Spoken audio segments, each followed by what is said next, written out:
আসসালামু আলাইকুম। আমি মোহাম্মদ মোনাজাত আলী। আমার হাঁসের খামারের নাম মোনাজাত মিয়া হাঁসের খামার। এটা চুয়াডাঙ্গা জেলা, ভালাইপুর মোড় অবস্থিত। Phone number 01711248257, 01979248257। আপনারা দেখছেন আমার এই বড় ভাই, ঝিনেদা জেলায় বাড়ি, তিনবার উপজেলা চেয়ারম্যান, আরও হচ্ছে নিঃসৃজনের মালিক এবং বিকাশের 3-4টা জেলার উনি হচ্ছে ডিলার বা এজেন্ট। ইনি আমার হাঁসের খামার পরিদর্শন করতে এসে। বড় ভাই অনেক নামি দামি লোক, তিনি অনেক প্রভাবশালী।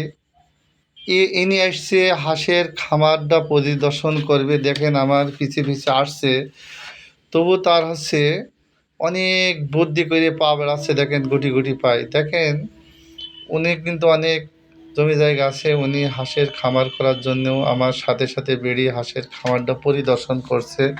আমার দেখা যাচ্ছে 3টে সেক্টর আছে। এই যে দেখছেন, আমরা একটা সেক্টরে আমরা যে পাড়িয়ে যাচ্ছি, যেখানে হাঁস পানি খায় এবং খাবার খায়।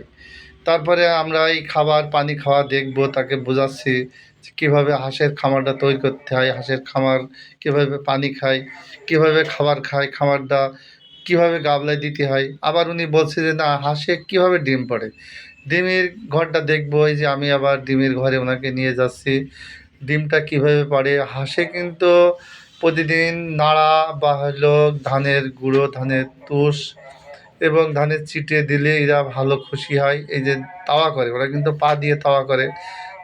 আমার ভাইকে বোঝাচ্ছি। ভাইয়ের নাম কিন্তু আমি বলছি হারুনা রশিদ, ঝিনেদা বাড়ি। উনি তিনবার উপজেলা চেয়ারম্যান ছিলেন। উনি দেখছে, এটা তো উনি দেখেনি কখনো, হাঁস কীভাবে ডিম পাড়ে তাও জানে না। উনি কিন্তু দেখছে, বুঝছে। আমার কাছে যেটা বুঝতে পারছে না, অবশ্যই আমাকে প্রশ্ন করছে, ভাই মোনাজাত ভাই, এটা কীভাবে কী করতে হবে, কী হবে। আবার ঘরটার ব্যবস্থাপনাও দেখছে, ঘরটা কীভাবে তৈরি, ঘরের সাইডে কতটুক বাতাস বা রোদ লাগবে সেটাও দেখছে, কতটুক উচ্চতা ফ্যান টাঙানো আছে এটাও দেখছে। আমাকে জিজ্ঞেস করছে যে এটা কীভাবে সম্ভব, কীভাবে করতে হবে। তবে উনি অনেক কিছু আমার কাছে বুঝে নিচ্ছে।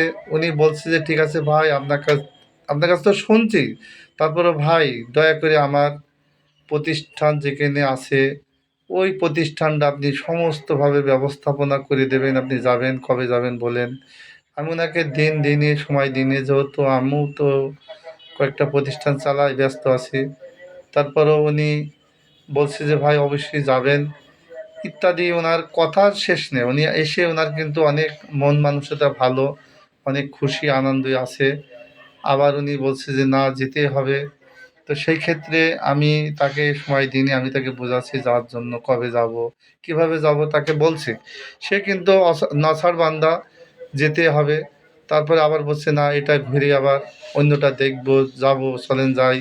আবার আমরা ঘুরে অন্য জায়গায় যাচ্ছি, অন্য জায়গায় যেয়ে সেটাও দেখব। এটা হলো আমরা 3 নম্বরের সেক্টরে আবার এই যে চলে আসলাম। এই 3 নম্বরের সেক্টরটা উনি কিন্তু সুন্দর পছন্দ করেছে। যেমন ঘর আছে, ঘরের পরই কিন্তু খাবারের জায়গা, তারপর পানির জায়গা। আবার দেখছে হাঁসটা বেড়াবে, ঘুরবে, সেই গা শুকাবে, আবার এই যে গোসল করবে, দেখেছেন পুকুর আছে। পুকুরটা, ঘরটা উনি দেখছে, দেখে বলছে না এটাও খুব সুন্দর, আপনার ব্যবস্থাপনাটা দেখে আমার খুব পছন্দ হয়েছে, আপনি কিভাবে করেছেন, কিভাবে করলেন। তো সে বোঝাচ্ছে আমাকে।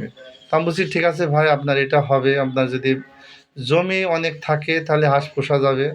হাঁসের চাষ করতে গেলে 1-2 বিঘে জমিতে হবে না, কমসে কম 5 থেকে 10 বিঘে এরিয়া থাকতে হবে। সেটা পানি থাকতে হবে, শুকনো ডেঙা থাকতে হবে। ওই পানিটা কোথাও যাবে, সেই পানিটা নিষ্কাশনের ব্যবস্থা থাকতে হবে। তারপরেই হলো হাঁস পুষতে হবে। যদি মনে করেন এক পানিতে প্রতিদিন চড়াবো তাহলে হবে না।